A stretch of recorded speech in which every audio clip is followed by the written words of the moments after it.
നമ്മൾ കഴിഞ്ഞ ക്ലാസ്സിൽ ഷോല ഫോറസ്റ്റ് വരെയാണ് പറഞ്ഞു നിർത്തിയത്, different types of tropical ecosystems. നമ്മൾ ടെമ്പറേറ്റ് റീജിയനിലേക്ക് കിടക്കുകയാണ്. അപ്പോൾ ഏതായിരിക്കും ടെമ്പറേറ്റ് റീജിയൻ എന്ന് പറയുന്നത്? സ്വാഭാവികമായിട്ടും നമുക്കറിയാം, ടെമ്പറേറ്റ് റീജിയൻ എന്ന് പറയുന്നത് നമ്മൾ പറഞ്ഞു ഇക്വേറ്ററിൻ്റെ 28 ഡിഗ്രി നോർത്തിലേക്കും സൗത്തിലേക്കുമുള്ള ആ ബെൽറ്റാണ് നമ്മൾ ട്രോപ്പിക്കൽ ബെൽറ്റ് എന്ന് പറയുന്നത്. അപ്പോൾ ഈ ഇക്വേറ്ററിൻ്റെ ചേർന്ന് കിടക്കുന്ന പ്രദേശങ്ങളുടെ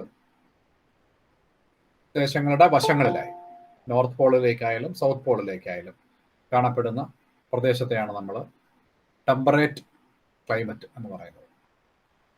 അപ്പോൾ അത് ആരംഭിക്കുന്നത് ഏകദേശം 25 or 28 degree north and 28 degree south ആണെന്ന് പറയാം. കറക്റ്റ് എക്സാക്ട് ട്രോപ്പിക്കൽ റീജിയൻ എന്ന് പറയുന്നത് 10 ഡിഗ്രിയാണ്. ഇക്വേറ്ററിൽ നിന്ന് 10 ഡിഗ്രി നോർത്തും 10 ഡിഗ്രി സൗത്തുമാണ്. 10 ഡിഗ്രി കഴിഞ്ഞ് ഒരു 27 ഡിഗ്രി എത്തുമ്പോഴത്തേക്ക് ഒരു ഡൈവേഴ്സിറ്റി നമുക്ക് കാണാൻ പറ്റും. കുറേശ്ശെ ടെമ്പറേറ്റ് സ്വഭാവമായി വരുന്നത് കാണാം. നമ്മൾ അതിനെ സബ് ട്രോപ്പിക്കൽ റീജിയൻസ് എന്ന് പറയും. ആ സബ് ട്രോപ്പിക്കൽ റീജിയനും കഴിഞ്ഞ് വരുന്ന പ്രദേശത്തെയാണ് നമ്മൾ ടെമ്പറേറ്റ് സോൺ എന്ന് പറയുന്നത്, ടെമ്പറേറ്റ് ഫോറസ്റ്റ് എന്ന് പറയുന്നത്. അപ്പോൾ അത് ധ്രുവങ്ങളിലേക്ക് 28 ഡിഗ്രി കഴിഞ്ഞ് വടക്കോട്ട് നീങ്ങുന്നു, തെക്കോട്ട് നീങ്ങുന്നു. വടക്കോട്ട് നീങ്ങിയാൽ നമുക്കറിയാം ഒരു 50 ഡിഗ്രി വരെ, അപ് ടു 50 ഡിഗ്രി നമ്മൾ ടെമ്പറേറ്റ് ഫോറസ്റ്റ് എന്ന് പറയും. സൗത്ത് പോളിൽ അതുപോലെ തന്നെ ഒരു 50 ഡിഗ്രി വരെ നമ്മൾ ടെമ്പറേറ്റ് ഫോറസ്റ്റ് എന്ന് പറയും.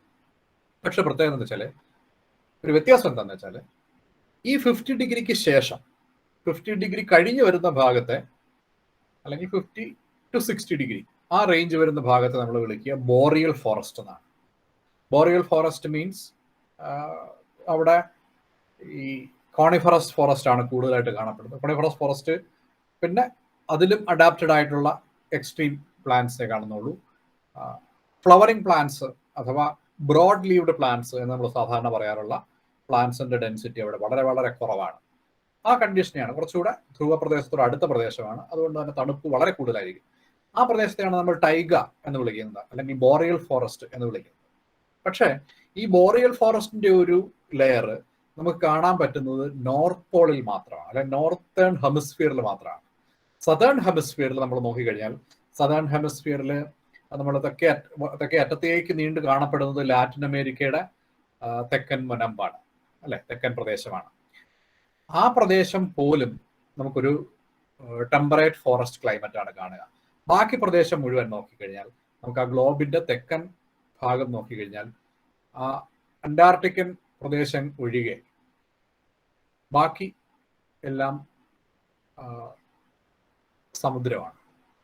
അതുകൊണ്ട് നമുക്ക് അവിടെ ഒരു ബോറിയൽ ഫോറസ്റ്റ് എന്നൊരു റീജിയൻ നമുക്ക് സതേൺ ഹെമിസ്ഫിയറിൽ പറയാനില്ല. അപ്പോൾ നമുക്ക് ഡെഫിനിഷന്, ടെമ്പറേറ്റ് ഫോറസ്റ്റിന്റെ ഡെഫിനിഷൻ വരുമ്പോൾ, അല്ലെങ്കിൽ എവിടെയൊക്കെയാണ് പ്രദേശം എന്ന് ആലോചിക്കുമ്പോൾ കൃത്യമായിട്ട് ഇത്ര ഡിഗ്രി മുതൽ ഇത്ര ഡിഗ്രി എന്ന് പറയാൻ ബുദ്ധിമുട്ടുള്ളത് നോർത്തേൺ ഹെമിസ്ഫിയറിൽ നമുക്ക് പറയാം. ഈ 28 ഡിഗ്രി തൊട്ട് ഒരു 50 ഡിഗ്രി വരെ ടെമ്പറേറ്റ് ഫോറസ്റ്റ് ആണ്. അത് കഴിഞ്ഞാൽ ബോറിയൽ ഫോറസ്റ്റ് അഥവാ ടൈഗ ആണ് എന്ന് നമുക്ക് പറയാം. എന്നാൽ സതേൺ ഹെമിസ്ഫിയറിലേക്ക് വരുമ്പോൾ ആ ടൈഗ എന്ന് പറയുന്ന ഒരു റീജിയൻ അത്ര പ്രോമിനന്റ് അല്ലാത്തത് കൊണ്ട് അവിടെ ഇത്ര ഡിഗ്രി വരെ എന്ന് നമുക്ക് പറയാൻ പറ്റത്തില്ല. ഓക്കെ, അപ്പോൾ സതേൺ ഹെമിസ്ഫിയറിലും നോർത്തേൺ ഹെമിസ്ഫിയറിലും ചെറിയ വ്യത്യാസമുണ്ട് എന്ന് നമുക്ക് മനസ്സിലാക്കാം. വീണ്ടും ഈ ടെമ്പറേറ്റ് ഫോറസ്റ്റ് തന്നെ നോക്കിയാൽ സതേൺ ഹെമിസ്ഫിയർ വളരെ കുറവാണ്. അവിടെ മൊത്തം സമുദ്ര പ്രദേശമാണ്. വളരെ ചെറിയ പാച്ചസ് മാത്രമേ, ഓസ്ട്രേലിയയുടെ ചില ഭാഗങ്ങൾ, ലാറ്റിൻ അമേരിക്കയുടെ ചില ഭാഗങ്ങളൊക്കെ മാത്രമേ ഈ ടെമ്പറേറ്റ് ക്ലൈമറ്റ് തന്നെ അവിടെ കാണാനുള്ളൂ. ബാക്കി പ്രദേശങ്ങളൊക്കെ തന്നെ നോർത്തേൺ ഹെമിസ്ഫിയറിലേക്കാണ് എന്ന് നമുക്കറിയാം. അപ്പോൾ എന്തായാലും നമ്മൾ ഡിഫൈൻ ചെയ്യുമ്പോൾ ആ ഡിഗ്രി അളവ് കൃത്യമായി ഡെഫിനിഷൻസിൽ പറയാത്തതിന്റെ കാരണം ഈ നോർത്തേൺ ഹെമിസ്ഫിയറിലും സതേൺ ഹെമിസ്ഫിയറിലുള്ള ഡിഫറൻസ് ആണ്. മാത്രമല്ല, ഈ ടെമ്പറേറ്റ് ക്ലൈമറ്റിന്റെ സ്വഭാവത്തെ നിരവധി പ്രാദേശിക ഘടകങ്ങൾ സ്വാധീനിക്കും. നമ്മൾ ട്രോപ്പിക്കൽ ഫോറസ്റ്റിന്റെ കാര്യത്തിൽ പറഞ്ഞു. അതിനേക്കാൾ കൂടുതലായി ഈ പ്രദേശത്തെ, ഈ ടെമ്പറേറ്റ് ക്ലൈമറ്റിന്റെ സ്വഭാവത്തെ നിരവധി പ്രാദേശിക ഘടകങ്ങൾ സ്വാധീനിക്കും എന്നുള്ളത് കൊണ്ട് ഈ ഡിഗ്രി അളവ്, ട്രോപ്പിക്കൽ ക്ലൈമറ്റ് പറഞ്ഞതുപോലെയുള്ള ഒരു ഡിഗ്രി കൃത്യമായിട്ട് പറയാൻ ഇവിടെ ബുദ്ധിമുട്ടാണ് എന്ന് ആണ് ഞാൻ ഉദ്ദേശിച്ചത്. അപ്പോൾ നമ്മൾ എങ്ങനെ ഡിഫൈൻ ചെയ്യാന്ന് വെച്ചാൽ, നമുക്ക് പറയാവുന്നതാണ് the temperate forest is A forest found between the tropical and boreal regions. ഇത് പറയുന്നത് നമുക്ക് പറയാൻ പറ്റും, located in the temperate zone. Temperate climate എന്ന് പറയുന്നത് ഫ്രീസിങ് ടെമ്പറേച്ചറിലേക്ക്, വിന്ററിലെ തണുപ്പ് കാലത്തെ ടെമ്പറേച്ചർ ഒരു ഫ്രീസിങ് ടെമ്പറേച്ചറിലേക്ക് 0 ഡിഗ്രി സെൽഷ്യസിന് താഴേക്കും എത്തുന്ന അവസ്ഥ എത്തുമെങ്കിൽ അതിനെയാണ് നമ്മൾ ടെമ്പറേറ്റ് ക്ലൈമറ്റ് എന്ന് പറയുന്നത്. അപ്പൊ അതെവിടെ കാണപ്പെടുന്നു എന്ന് ചോദിച്ചാൽ നമുക്ക് പറയാവുന്നത് ട്രോപ്പിക്കൽ ഫോറസ്റ്റ്, ഭൂമധ്യരേഖയുടെ പ്രത്യേകതയുള്ള ട്രോപ്പിക്കൽ റീജിയൻ, പിന്നെ കുറേയേറെ ധ്രുവങ്ങളിലേക്ക് മാറിയിട്ടുള്ള ബോറിയൽ റീജിയൻ, ഇതിന് രണ്ടിന്റെ ഇടയ്ക്ക് കാണപ്പെടുന്നതാണ് ഈ ടെമ്പറേറ്റ് ഫോറസ്റ്റ് എന്ന ഡെഫിനിഷനാണ് നമുക്ക് പറയാവുന്നത്. പിന്നെ it is the largest biome എന്നുള്ളതാണ് മറ്റൊരു കാര്യം. ലാർജസ്റ്റ് ബയോം എന്ന് വെച്ചാൽ ട്രോപ്പിക്കൽ ബെൽറ്റ് നമ്മൾ നോക്കിക്കഴിഞ്ഞാൽ ഡൈവേഴ്സിറ്റി ഒരുപാടുണ്ട്, പ്ലാന്റ്സ് ഒരുപാടുണ്ട്, ആനിമൽസ് ഒരുപാടുണ്ട്, ഇക്കോളജിക്കലി വളരെ ഇമ്പോർട്ടൻ്റ് ആണ് എന്ന് പറയുമെങ്കിലും, അഥവാ നമ്മൾ കഴിഞ്ഞ ക്ലാസ്സിൽ പറഞ്ഞതുപോലെ ടോട്ടൽ പോപ്പുലേഷന്റെ ഏതാണ്ട് 60% മേൽ ട്രോപ്പിക്കൽ ബെൽറ്റിലാണ് കാണപ്പെടുന്നത് എന്ന് പറയുമെങ്കിലും, ഡൈവേഴ്സിറ്റി 80% അടുത്ത് ട്രോപ്പിക്കൽ ബെൽറ്റിലാണ് എന്നൊക്കെ പറയുമെങ്കിലും, ഏരിയ നോക്കിക്കഴിഞ്ഞാൽ ട്രോപ്പിക്കൽ ബെൽറ്റ് ഒരു നാരോ ബെൽറ്റാണ്, വളരെ ചെറിയ പ്രദേശമേ ഉള്ളൂ. എന്നാൽ ഈ ടെമ്പറേറ്റ് ഫോറസ്റ്റ് എന്ന് പറയുന്നത് അല്ലെങ്കിൽ ടെമ്പറേറ്റ് ക്ലൈമറ്റ് എന്ന് പറയുന്നത് പറഞ്ഞല്ലോ 28 ഡിഗ്രി തൊട്ട് അങ്ങ് 50 ഡിഗ്രി എന്ന് പറയുമ്പോഴത്തേക്ക് വളരെ വലിയ ഒരു റീജിയൻ ഈ ഏരിയ കവർ ചെയ്യുന്നുണ്ട്. പക്ഷെ അത് സെക്കൻഡ് ആണ് എന്ന് ഓർക്കുക, സെക്കൻഡ് ലാർജസ്റ്റ് ബയോം ആണെന്ന് ഓർക്കണം. ഫസ്റ്റ് വരുന്നത് ബോറിയൽ ഫോറസ്റ്റ് തന്നെയാണ്. വീണ്ടും ധ്രുവങ്ങളിലേക്ക് നീങ്ങുമ്പോൾ ബോറിയൽ ഫോറസ്റ്റ് ആണ് ഏറ്റവും കൂടുതൽ കാണപ്പെടുന്നത്. It is the second largest biome on the planet, covering 25% of the world's forest area, only behind the boreal forest. ഇതാണ് ഞാൻ പറഞ്ഞത്. Which covers about 33%. ടോട്ടൽ ഗ്ലോബിന്റെ 33% കവർ ചെയ്യുന്ന ഫോറസ്റ്റ് എന്ന് പറയുന്നത്, ഗ്ലോബിന്റെ മൊത്തമല്ല, ടോട്ടൽ ഫോറസ്റ്റ് ഏരിയയുടെ 33% ബോറിയൽ ഫോറസ്റ്റ് ആണ്. അറൌണ്ട് 25% നമ്മുടെ ടെമ്പറേറ്റ് ഫോറസ്റ്റ് ആണ്. അപ്പോൾ ടെമ്പറേറ്റ് ഫോറസ്റ്റ് ഡൈവേഴ്സിറ്റി കുറവാണ് എന്ന് നമ്മൾ പറയുമെങ്കിലും ഏരിയ വളരെ വലുതാണ്, ഫോറസ്റ്റ് ലാൻഡ് ഒരുപാട് വലുതാണ് എന്ന് കൃത്യമായിട്ട് മനസ്സിലാക്കുക. വീണ്ടും നമ്മൾ പറഞ്ഞല്ലോ, this area covers the latitudes ranging from 25 to 50 degrees, wrapping the planet in a belt similar to that of boreal forest. നമ്മൾ നേരത്തെ വിശദീകരിച്ച വളരെ ക്ലിയർ ആയിട്ട് പറഞ്ഞ വിശദീകരണം അതാണ്. ദെൻ ഈ ഫോറസ്റ്റ്, ഡെസിഡിയസ് ഫോറസ്റ്റ് എന്ന് പറയുന്നത് നമുക്ക് 4 ഗ്രൂപ്പുകളായിട്ട് തിരിക്കാം. ഓർത്തിരിക്കാൻ വളരെ ബുദ്ധിമുട്ടൊന്നുമില്ല. 4 ടൈപ്പ് വെജിറ്റേഷൻ ഉള്ളത് കൊണ്ട് 4 ടൈപ്പായിട്ട് നമ്മൾ പറയും. ഒന്നാമത്തെ ഡെസിഡിയസ് ഫോറസ്റ്റ്. ഡെസിഡിയസ് ഫോറസ്റ്റിന് നമ്മൾ മലയാളത്തിൽ ഇലപൊഴിയും കാടുകൾ എന്ന് പറയാറുണ്ട്. കാരണം അവയുടെ ഇലകൾ കൊഴിയുന്നതാണ്. അവ ആൻജിയോസ്പാംസ് ആണ്. ആൻജിയോസ്പാംസ് ആണ് എന്നുള്ളത് കൊണ്ടും ആൻജിയോസ്പാംസിന്റെ ലീവ്സിനെ കോണിഫേഴ്സിന്റെ ലീഫുമായിട്ട് കമ്പയർ ചെയ്യുമ്പോൾ അവ കുറച്ച് വലിപ്പം കൂടുതലാണ് എന്നുള്ളത് കൊണ്ടും they are called as broad leaved plants. ആ ഒരു പ്രയോഗം നമ്മൾ വായിച്ചു നോക്കിയാൽ പുസ്തകങ്ങളിലൊക്കെ അങ്ങനെ ഒരു പ്രയോഗം കാണാം. അപ്പൊ ഈ ബ്രോഡ് ലീവ്ഡ് പ്ലാന്റ്സിനെ വലിയ ഇലകളുള്ള സസ്യങ്ങൾ എന്നൊക്കെ ചില മലയാള പുസ്തകങ്ങളിൽ വരെ തർജ്ജമ ചെയ്തിട്ടുള്ളത് ഞാൻ കണ്ടിട്ടുണ്ട്. പക്ഷെ അത് തെറ്റൊന്നുമില്ല, വലിയ ഇലകൾ തന്നെയാണ് ആൻജിയോസ്പേമുള്ളത്. പക്ഷെ ഉദ്ദേശിക്കുന്നത്, ആ പ്രയോഗത്തിലൂടെ ഉദ്ദേശിക്കുന്നത് ആൻജിയോസ്പേംസ് എന്നുള്ളതാണ്, ഫ്ലവറിംഗ് പ്ലാന്റ്സ്. കാരണം അപ്പുറത്തെ ദിവസം നിൽക്കുന്നത് കോണിഫറസ് പ്ലാന്റ്സ് ആണ്. അപ്പൊ ഈ broad leaved plants seen in deciduous climate അല്ലെങ്കിൽ ടെമ്പറേറ്റ് ക്ലൈമറ്റ് എന്ന് പറഞ്ഞാൽ ഉദ്ദേശിക്കുന്നത് the angiosperms present in the temperate area എന്ന് മാത്രമാണ്. So they constitute the deciduous forest. Then the coniferous forest. Coniferous forest എന്ന് വെച്ചാൽ നമ്മുടെ കോണിഫേഴ്സ് വരുന്ന, ജിംനോസ്പാംസിലെ കോണിഫറൈൽസ് വരുന്ന ഗ്രൂപ്പിലെ പ്ലാന്റ്സ് ആണ്. പ്രധാനമായിട്ട് വരുന്നത് പൈനസ് ഉണ്ട്, ഓറക്കേരിയ ഉണ്ട്, ടാക്സസ് ഉണ്ട്, അങ്ങനെ നിരവധി സെക്വയ ഉണ്ട്. ആ ഗ്രൂപ്പിൽപ്പെട്ട പ്ലാന്റ്സ് ആണ് കൂടുതലും കോണിഫറസ് പ്ലാന്റ്സ്, കോണിഫറസ് ഫോറസ്റ്റ് എന്ന് പറയുന്നത് വരുന്നത്. പിന്നെ വരുന്നത് മിക്സ്ഡ് ഫോറസ്റ്റ് ആണ്. മിക്സ്ഡ് ഫോറസ്റ്റ് എന്ന് വെച്ചാൽ ഈ ഡെസിഡിയസ് ഫോറസ്റ്റിന്റെ കുറെ പ്ലാന്റ്സ് ഉണ്ടാവും, കോണിഫറസ് പ്ലാന്റ്സിന്റെ കുറെ പ്ലാന്റ്സ് ഉണ്ടാവും. ഇങ്ങനെ രണ്ടും മിക്സ് ചെയ്ത് വരുന്ന ഈ ഒരു ഇൻ ബിറ്റ്വീൻ ഏരിയ ആണെന്ന് നമുക്ക് പറയാം. ആ പ്രദേശത്തെ പ്ലാന്റ് ഏരിയയാണ് നമ്മൾ മിക്സ്ഡ് ഫോറസ്റ്റ് എന്ന് പറയുന്നത്.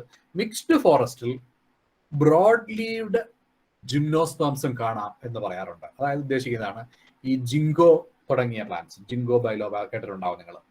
അത്തരം പ്ലാന്റ്സ് ഒക്കെ കുറച്ച് വലിപ്പമുള്ള ലീഫുള്ള എന്നാൽ ജിംനോസ്പേംസ് ആണ്. അവയും ആ പ്രദേശങ്ങളിൽ കാണപ്പെടുന്നുണ്ട് എന്നുള്ളതാണ് ഉദ്ദേശിക്കുന്നത്. പിന്നുള്ളത് റെയിൻ ഫോറസ്റ്റ് ആണ്. ടെമ്പറേറ്റ് ക്ലൈമറ്റിൽ റെയിൻ ഫോറസ്റ്റ് ഉണ്ടോ എന്ന് നിങ്ങൾക്ക് സംശയം തോന്നാം, പക്ഷേ ഉണ്ട് എന്നുള്ളതാണ്. പക്ഷെ എവിടെയാണ് കാണപ്പെടുന്നത്?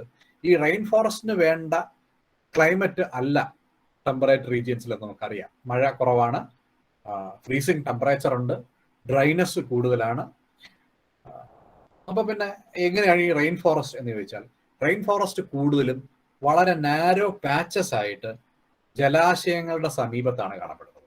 അതായത് ഓപ്പൺ ലാൻഡ്, ഓപ്പൺ വാട്ടർ ബോഡീസിന്റെ വശങ്ങൾ, അത് സമുദ്രങ്ങളുടെ തീരമാവാം, വലിയ നദികളുടെ തീരമാകാം, തടാകങ്ങളുടെ തീരപ്രദേശമാകാം, അവിടെയൊക്കെ ആവശ്യത്തിന് ഈർപ്പം ഉണ്ട് എന്നുള്ളത് കൊണ്ട് റെയിൻ ഫോറസ്റ്റിന്റെ സ്വഭാവങ്ങൾ, ചതുപ്പുകളുണ്ട്, നേരത്തെ പറഞ്ഞ സ്വാംപ് റീജിയൻസ് ഉണ്ട്, ചതുപ്പുകളുണ്ട് എന്നുള്ളത് കൊണ്ട് അവിടെ നമുക്ക് നേരത്തെ പറഞ്ഞ രീതിയിലുള്ള റെയിൻ ഫോറസ്റ്റിന്റെ സ്വഭാവമുള്ള പ്ലാന്റ്സ് കാണാം.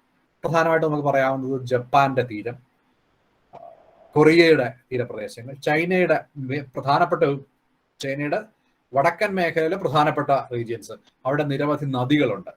ആ നദികളുടെ വശങ്ങളിൽ കാണപ്പെടുന്ന ഫോറസ്റ്റ് ഒക്കെ നമുക്ക് റെയിൻ ഫോറസ്റ്റ് ആണ്. പക്ഷെ അവ ടെമ്പറേറ്റ് ക്ലൈമറ്റിലാണ്. അപ്പോൾ നമുക്ക് ടെമ്പറേറ്റ് റെയിൻ ഫോറസ്റ്റ് എന്ന് വിളിക്കാം. അപ്പൊ ഈ 4 കാറ്റഗറിയിലുള്ള പ്ലാന്റ്സ് ആണ് അല്ലെങ്കിൽ ഫോറസ്റ്റുകളാണ് നമുക്ക് ടെമ്പറേറ്റ് ഫോറസ്റ്റിലുള്ളത്: deciduous, coniferous, mixed and rain forest. ഇത് ഓരോന്നും കാണുക എന്നുള്ളത് നമ്മുടെ ഇന്നത്തെ ക്ലാസ് ഉദ്ദേശിക്കുന്നുള്ളൂ. ഒരു ചെറിയ ക്ലാസ് ആണ്. നമുക്ക് ഈ ഓരോ ടൈപ്പ് നമുക്കൊന്ന് കാണാം. ഇതാണ് നമ്മുടെ ടെമ്പറേറ്റ് ഫോറസ്റ്റിനെ സൂചിപ്പിക്കുന്ന പിക്ചർ. പക്ഷെ ഇത് നിങ്ങൾക്ക് മനസ്സിലാക്കാൻ വേണ്ടി ഞാൻ ടെമ്പറേറ്റ് ഫോറസ്റ്റ് മാത്രമായിട്ടുള്ള പിക്ചർ നമുക്ക് അവൈലബിൾ ആണ്. ഇതുപോലെ നമുക്ക് എടുത്തു വയ്ക്കാം. പക്ഷെ ഒന്നും മനസ്സിലാകത്തില്ല. കാര്യം വളരെ നാരോ പാച്ചസ് അവിടെ ഇവിടെ കിടക്കുന്ന പോലെ നമുക്ക് തോന്നത്തുള്ളൂ. ഡിഫറൻഷിയേറ്റ് ചെയ്യാൻ ബുദ്ധിമുട്ടാണെന്നുള്ളത് കൊണ്ട് ബാക്കി ഫോറസ്റ്റ് ടൈപ്സും കൂടെ ഞാനത് ചേർത്തിട്ടുണ്ട്. ഇവിടെ നമുക്ക് ആവശ്യമുള്ളത് ഈ റീജിയൻസ് മാത്രമാണ്: tropical rain forest, temperate rain forest, temperate deciduous forest. ഈ 3 റീജിയൻസ് നോക്കിക്കഴിഞ്ഞാൽ, ഈ ഇളം പച്ച, കുറച്ചുകൂടെ കടുത്ത പച്ച, ഈ 3 റീജിയൻസ് നോക്കിക്കഴിഞ്ഞാൽ നമുക്ക് ഈ ലൊക്കേഷൻ ക്ലിയർ ആയിട്ട് ഐഡന്റിഫൈ ചെയ്യാൻ പറ്റും. ബോറിയൽ ഫോറസ്റ്റ് എന്ന് പറയുന്നത് ബ്രൗൺ കളർ കാണുന്ന ബോറിയൽ ഫോറസ്റ്റ് ആണ്. നോക്കൂ, ഇതാണ് ബോറിയൽ ഫോറസ്റ്റ്. ബോറിയൽ ഫോറസ്റ്റ് വളരെ വലിയ ഏരിയ. നമ്മൾ പറഞ്ഞല്ലോ, ബോറിയൽ ഫോറസ്റ്റ് ആണ് ലോകത്തിൽ ഏറ്റവും വലിയ ഫോറസ്റ്റ് ഏരിയ എന്ന് പറയുന്നത്. വളരെ വലിയ ഫോറസ്റ്റ് ഏരിയയാണ്. ട്രോപ്പിക്കൽ ഫോറസ്റ്റ് നോക്കൂ, ഗ്രീൻ റീജിയൻ ആണ്, ഡാർക്ക് ഗ്രീൻ റീജിയൻ ആണ് നമ്മൾ കണ്ടത്. ഇത് സൗത്ത് അമേരിക്കയുടെ ഈ ഭാഗം, ഇത് ആഫ്രിക്കയുടെ ഈ ഭാഗം, ഇതാണ് ട്രോപ്പിക്കൽ റീജിയൻ. അപ്പൊ ഇതിന്റെ രണ്ടിന്റെ ഇടയ്ക്കായിട്ട് കാണപ്പെടുന്ന റീജിയൻസ് ആണ് നോക്കൂ, ഈ ഭാഗം. ഇതാണ് ഞാൻ പറഞ്ഞ കൊറിയ, ജപ്പാൻ പ്രദേശങ്ങൾ. ഇവിടെ ടെമ്പറേറ്റ് റെയിൻ ഫോറസ്റ്റ് നമുക്ക് കാണാൻ പറ്റും. ടെമ്പറേറ്റ് റെയിൻ ഫോറസ്റ്റ് ഇത് ജപ്പാനാണ്, ജപ്പാന്റെ തീരപ്രദേശമാണ്. ഇത് കൊറിയയുടെ പ്രദേശമാണ്. ഇത് ചൈനയുടെ പ്രധാനപ്പെട്ട മേഖലയാണ് ഈ കാണുന്നത്. ഈ പ്രദേശം പറഞ്ഞാൽ ചൈനയുടെ പ്രധാനപ്പെട്ട മേഖലയാണ്. അപ്പോൾ അവിടെ നമുക്ക് ഒരുപാട് ഈ ടെമ്പറേറ്റ് ഫോറസ്റ്റ് കാണാൻ പറ്റും. പിന്നെ യൂറോപ്പിലെ കുറേ പ്രദേശങ്ങൾ എന്ന് വെച്ച് കഴിഞ്ഞാൽ റഷ്യയുടെ കുറേ ഭാഗങ്ങൾ നമുക്കുണ്ട്. റഷ്യയുടെ കിഴക്കൻ പ്രദേശം തൊട്ട് യൂറോപ്യൻ റഷ്യ എന്ന് പറയുന്ന പ്രദേശങ്ങളുണ്ട്. ഇംഗ്ലണ്ട്, ഗ്രേറ്റ് ബ്രിട്ടൻ എന്ന് പറയുന്ന ഭാഗങ്ങൾ, നിരവധി യൂറോപ്യൻ കൺട്രീസ്, ഇതെല്ലാം തന്നെ ടെമ്പറേറ്റ് ക്ലൈമറ്റ് വരും അല്ലെ. ഇത് നമുക്കറിയാം. ഇതാണ് നമ്മുടെ സ്പെയിൻ. യൂറോപ്പിന്റെ ഇങ്ങേറ്റത്ത് സ്പെയിൻ വരുന്നുണ്ട്. സ്പെയിൻ വരുമ്പോഴത്തേക്ക് ഗ്രാസ് ലാൻഡ് ആണ് നമുക്കറിയാം. മൊറോക്കോയിൽ ഒരുപാട് ഗ്രാസ് ലാൻഡ്സ് കാണപ്പെടുന്നുണ്ട്. അതിന് വടക്കോട്ട് പോയി കഴിഞ്ഞാൽ ഇവിടെ ബോറിയൽ ഫോറസ്റ്റ് നമുക്ക് കാണാൻ പറ്റും. അതായത് നമുക്ക് ഡെസേർട്സ് കാണാൻ പറ്റും. ആഫ്രിക്കയിലെ പ്രധാനപ്പെട്ട സഹാറ തുടങ്ങിയ ഡെസേർട്സ് നമുക്ക് കാണാൻ പറ്റും. അപ്പോൾ ഇതിപ്പോൾ ഒരു ടെമ്പറേറ്റ് ക്ലൈമറ്റ് റീജിയൻ ആണ്. ഇതൊരു ടെമ്പറേറ്റ് ക്ലൈമറ്റ് റീജിയൻ ആണ്. അപ്പോൾ നമുക്കിങ്ങനെ ഐഡന്റിഫൈ ചെയ്യാം. നോർത്തേൺ ഹെമിസ്ഫിയറിലേക്ക് പോയി കഴിഞ്ഞാൽ നോക്കൂ, ഇവിടെ ടെമ്പറേറ്റ് ക്ലൈമറ്റ് കാണാൻ പറ്റും. ഞാൻ പറഞ്ഞല്ലേ, സൗത്ത് അമേരിക്കയുടെ ഈ ഭാഗം എന്ന് പറയുന്നത് ഈ അറ്റത്ത് നിൽക്കുന്നത് ടെമ്പറേറ്റ് ക്ലൈമറ്റ് ആണ്. ഇതിനപ്പുറത്ത് ഈ നോർത്തേൺ ഹെമിസ്ഫിയറിൽ ഈ ബോറിയൽ ഫോറസ്റ്റ് എന്ന് പറഞ്ഞ ഒരു വലിയ ഏരിയ ഉള്ളതുപോലെ ഈ സദേൺ ഹെമിസ്ഫിയറിൽ നമുക്ക് അങ്ങനെ ഒരു റീജിയൻ ഇല്ല. അറ്റ്ലാന്റിക് ഓഷ്യനും ഇന്ത്യൻ ഓഷ്യന്റെ ഒക്കെ പ്രധാന ഭാഗങ്ങളെല്ലാം, പസഫിക് ഓഷ്യനും, ഇതെല്ലാം കൂടെ ചേർന്ന് വലിയ ഓഷ്യനിക് റീജിയൻ ആണുള്ളത്. അതിന്റെ സൗത്തിലേക്ക് പോയാൽ പിന്നെ അന്റാർട്ടിക് റീജിയൻ, അതായത് അവിടെ തുന്ദ്ര അല്ലെങ്കിൽ അത്തരം കാലാവസ്ഥയാണ് നമുക്ക് കാണപ്പെടുന്നത്. ഐസ് ആണുള്ളത്, പോളാർ ഐസ് ആണ് നമുക്ക് പറയാവുന്നത്. അപ്പോൾ അവിടെ നമുക്കൊരു ബോറിയൽ ഫോറസ്റ്റിന്റെ റീജിയൻ കാണുന്നില്ല. അപ്പൊ പിന്നെ എങ്ങനെയാണ് ഈ അന്റാർട്ടിക്കിന് ദേശം വിട്ടു കഴിഞ്ഞാൽ പിന്നെ ആ സമുദ്രത്തിലുള്ള ദ്വീപ് വിഭാഗങ്ങളെല്ലാം തന്നെ നമുക്ക് ടെമ്പറേറ്റ് ഫോറസ്റ്റിന്റെ കൂട്ടത്തിൽ പെടുത്തേണ്ടി വരും. അപ്പോൾ ഈ ഓസ്ട്രേലിയയുടെ പ്രദേശങ്ങൾ, ഓസ്ട്രേലിയയുടെ തെക്കൻ തീരം, ആ പ്രദേശം എന്ന് പറയുന്നത് ടെമ്പറേറ്റ് ഫോറസ്റ്റ് ആണ്. ഈ ദ്വീപുകൾ ഫോറസ്റ്റ് ആണ്. അതുപോലെ സൗത്ത് അമേരിക്കയുടെ സദേൺ റീജിയൻസ്, അത് അർജന്റീനയുടെ ഒക്കെ ചില ഭാഗങ്ങളൊക്കെ വരുന്ന ഭാഗങ്ങളാണ് ഇതൊക്കെ. അപ്പോൾ ഇവിടെ എല്ലാം നമുക്ക് എന്താ കാണുക, ടെമ്പറേറ്റ് ഫോറസ്റ്റ് ആണ് കാണുക. വളരെ ചെറിയ പാച്ചസ് ആണ് സദേൺ ഹെമിസ്ഫിയറിൽ. നോർത്തേൺ ഹെമിസ്ഫിയറിൽ നമുക്ക് ഒരുപാട് റീജിയൻസ് കാണാൻ പറ്റും. അപ്പോൾ ഇതാണ് ലൊക്കേഷൻ. ഇവിടെ പിന്നെ ധ്രുവ പ്രദേശങ്ങളോട് ചേർന്ന് നമുക്ക് കോണിഫറസ് ഫോറസ്റ്റ് കാണാം. ഈ ട്രോപ്പിക്കൽ ബെൽറ്റിനോട് ചേർന്ന് നമുക്ക് നേരത്തെ പറഞ്ഞ ബ്രോഡ് ലീവ്ഡ് പ്ലാന്റ്സ് അല്ലെങ്കിൽ ഡെസിഡിയസ് ഫോറസ്റ്റ് കാണാം. അത് രണ്ടും കൂടെ മിക്സ് ആവുന്ന സ്ഥലത്ത് നമ്മൾ മിക്സ്ഡ് ഫോറസ്റ്റ് കാണാം. ഇങ്ങനെ 3 ടൈപ്പാണല്ലോ നമ്മൾ പറഞ്ഞു വെച്ചത്. അപ്പോൾ ഈ പ്രദേശങ്ങളാണ് നമ്മൾ ഡിസ്കസ് ചെയ്യുന്ന റീജിയൻസ് എന്ന് ഓർത്തിരിക്കുക. നമ്മൾ ഡീറ്റെയിൽഡ് ആയിട്ട് നമുക്ക് ഓരോ ടൈപ്പ് ഫോറസ്റ്റും അതെവിടെയൊക്കെ കാണപ്പെടുന്നുണ്ടെന്ന്, ഈ പറഞ്ഞ ടൈപ്പുകളിൽ ഓരോന്നും എവിടെയൊക്കെ കാണപ്പെടുന്നുണ്ടെന്നും എങ്ങനെയാണ് അവ ഡിസ്ട്രിബ്യൂട്ട് ചെയ്തിരിക്കുന്നത് മനസ്സിലാക്കാം. ക്ലൈമറ്റ് നോക്കുക. ക്ലൈമറ്റ് നമുക്കറിയാമല്ലോ, ക്ലൈമറ്റ് നമ്മൾ പറഞ്ഞു കഴിഞ്ഞു. ക്ലൈമറ്റ് റെയിനി സീസൺ വളരെ കുറവാണ്. ടെമ്പറേച്ചർ ഫോറസ്റ്റ് എന്ന് പറയുന്നത് ലൊക്കേഷൻസ്, ആദ്യം പറഞ്ഞല്ലോ നമ്മൾ ലൊക്കേഷൻ, ലോക്കൽ വേരിയേഷൻസ് ഒരുപാടുണ്ട്. ഈ ബെൽറ്റിൽ മുഴുവൻ ഇങ്ങനെ സ്വഭാവമാണെന്ന് പറയാൻ പറ്റുന്നത് കാരണം ആൾട്ടിറ്റ്യൂഡ് വളരെ വ്യത്യാസമുണ്ട്. ആൾട്ടിറ്റ്യൂഡിനനുസരിച്ച് വളരെ വ്യത്യാസം വരും. ആൽപ്സിന്റെ പർവ്വതത്തിന്റെ മുകളിൽ നോക്കിക്കഴിഞ്ഞാൽ മുഴുവൻ ഐസാണ്, ധ്രുവ പ്രദേശങ്ങളിലെ പോലെ. ഹിമാലയത്തിന്റെ മുകളിൽ നോക്കിയാൽ ഐസാണ്. കാര്യം അവിടെ ഹൈറ്റ്, ആൾട്ടിറ്റ്യൂഡ് എന്ന് പറയുന്ന ഒരു വലിയ ഫാക്ടറായിട്ട് വരുന്നു. പിന്നെ ഈ പ്രസൻസ് ഓഫ് വാട്ടർ ബോഡീസ് ഒക്കെ പറയുന്നതുപോലെ ക്ലൈമറ്റ് ആ പ്രദേശത്തിനനുസരിച്ച് മാറും. ഒരു ഉദാഹരണം പറഞ്ഞേക്കുന്നത് നമ്മൾ ലോസ് ആഞ്ചലസിലെയും വാൻകൂവറിലെയും അല്ലെ കാനഡയിലെയും സ്വഭാവങ്ങളാണ്. പക്ഷെ വാൻകൂവറിൽ നമുക്ക് റെയിൻ ഫോറസ്റ്റ് കാണാൻ പറ്റും. ലോസ് ആഞ്ചലസിലേക്ക് വന്നു കഴിഞ്ഞാൽ ഒരു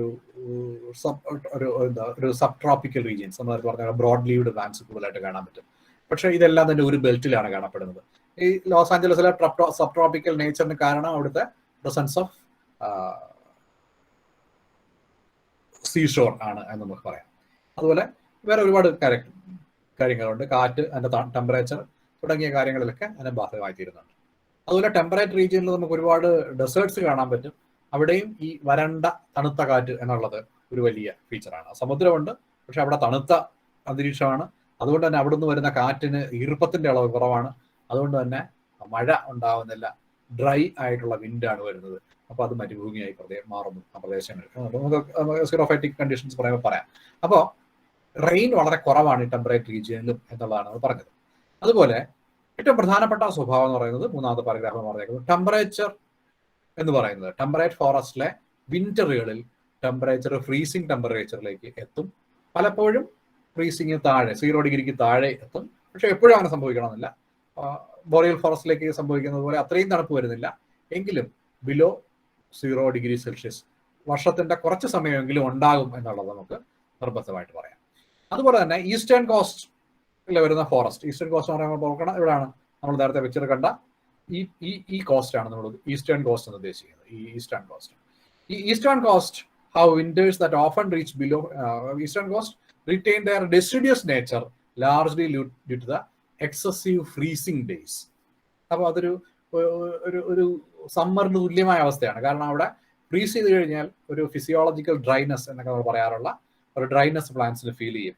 അപ്പോൾ അത് വിന്റർ തന്നെയാണ് ഇല പൊഴിയുന്ന നമ്മുടെ സമ്മറിന് തുല്യമായിട്ട് അവസ്ഥയായിട്ട് നമുക്ക് അവിടെ കമ്പയർ ചെയ്യാം.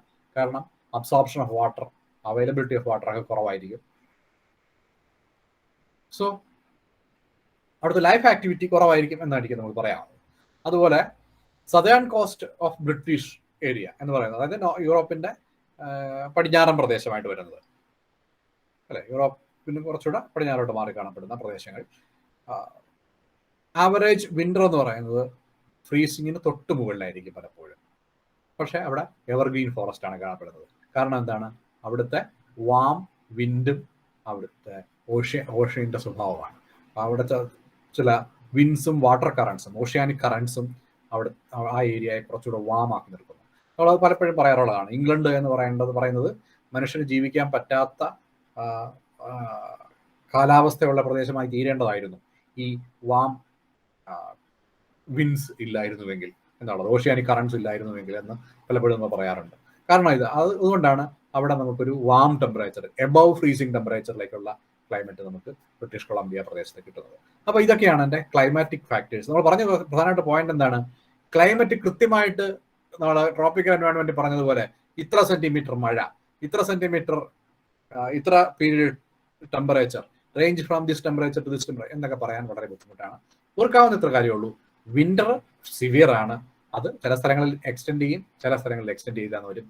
ഫ്രീസിംഗ് ടെമ്പറേച്ചറിലേക്ക് എത്തുന്ന പ്രദേശങ്ങളുമുണ്ട്, എന്നാൽ ഫ്രീസിങ്ങിന് തൊട്ട് മുകളിൽ നിൽക്കുന്ന പ്രദേശങ്ങളും ഉണ്ട്. ഇതാണ് ടെമ്പറേറ്റ് ഫോറസ്റ്റിന്റെ ക്ലൈമറ്റ് എന്ന് പറയുന്നത്. ഇത് നമുക്ക് നേരത്തെ പറഞ്ഞ ടെമ്പറേറ്റ് ഫോറസ്റ്റിന്റെ കമ്പോണൻസിലേക്ക് പോകാം. ഡിഫറെന്റ് ടൈപ്സ് ഓഫ് ടെമ്പറേറ്റ് ഫോറസ്റ്റിലേക്ക് പോകാം. ഒന്നാമത്തത് temperate deciduous forest. Temperate deciduous forest എന്താണ് നമ്മൾ പറഞ്ഞു? ഇലപൊഴിയൻ കാടുകൾ എന്നാണ് നമ്മൾ അവർ പറയുക. അതായത് എവർഗ്രീൻ അല്ല, ഒരു സീസണിൽ അവ ഇല പൊഴിക്കും. വിന്റർ സീസൺ എത്തുമ്പോഴത്തേക്ക് ഇലകൾ മുഴുവൻ പൊഴിഞ്ഞ് തടി മാത്രമായിട്ട് നിൽക്കും. അത് കഴിഞ്ഞ് സ്പ്രിംഗ് സീസൺ എത്തുമ്പോഴത്തേക്ക് തളിരല്ല വരുന്നത്, പൂക്കളാണ് അല്ലെ. ഫ്ലവറിംഗ് പ്ലാന്റ്സ് ആണ്, ബ്രോഡ് ലീവ്ഡ് പ്ലാന്റ്സ് ആണ്. അതുകൊണ്ട് പൂക്കളാണ് വരിക. പൂക്കൾ വന്ന് നിറയും.